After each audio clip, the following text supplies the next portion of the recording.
FYI, I've diving onto heaven. This is my favorite kind of food. See, this just makes me happy. I feel so honored. Are you kidding me? This is Rose Surnow.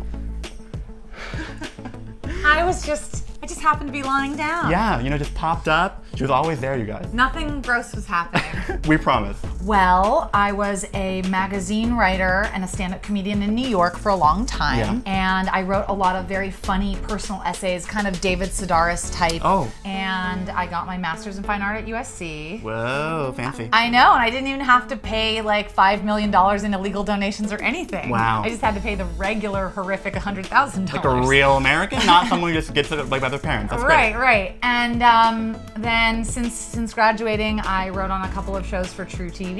And I also host, as Matthew said, Your New Favorite Person, where I interview successful artists. When you're an artist, there's so many ups and downs, financially, emotionally. Am I good enough? Do I deserve to do this? Self-doubt, imposter syndrome. The podcast is really about creating a safe community to be like feelings of failure and how they got through it and how they struggled, so that other artists can feel like they're not the only ones freaking out. So Daisha, who was our guest last time, she asked if you were dropping a debut music album, what would the title be?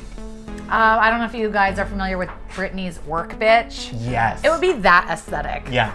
Like fabulous, fabulous, fabulous, go. Like that. Yes, I see that. The way that you bonded to the people that raised you is directly going to impact the way you're going to bond romantically. And so there are 3 attachment styles. If you grew up feeling rejected or abandoned by one of your caregivers, Damn. you grew up with anxious attachment style, which means when you get into a romantic relationship, there's a lot of anxiety. You're really worried that the rug is gonna get pulled out, or someone's gonna leave you at any moment, or you're just looking for signs of rejection. Everyone wants to find love and wants to be loved. You attract your wound. Whatever your issue is, you're gonna attract it again and again until you heal it. And so... Oh, that's so deep. I'm very deep.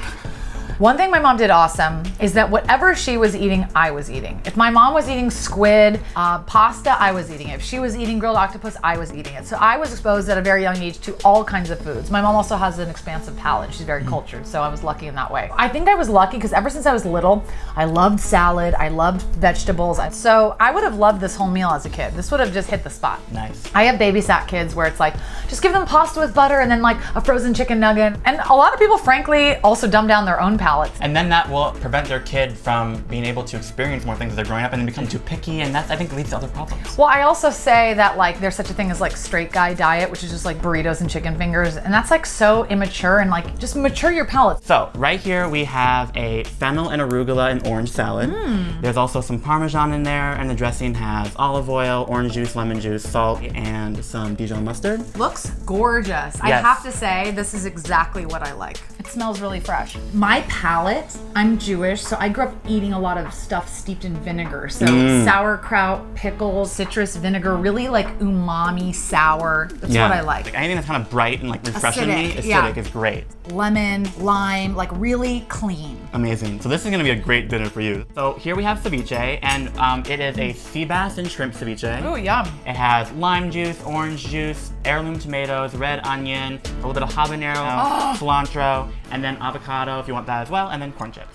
Isn't she gorgeous? Woo! Hello there. FYI, I've diving onto heaven. This is my favorite kind of food.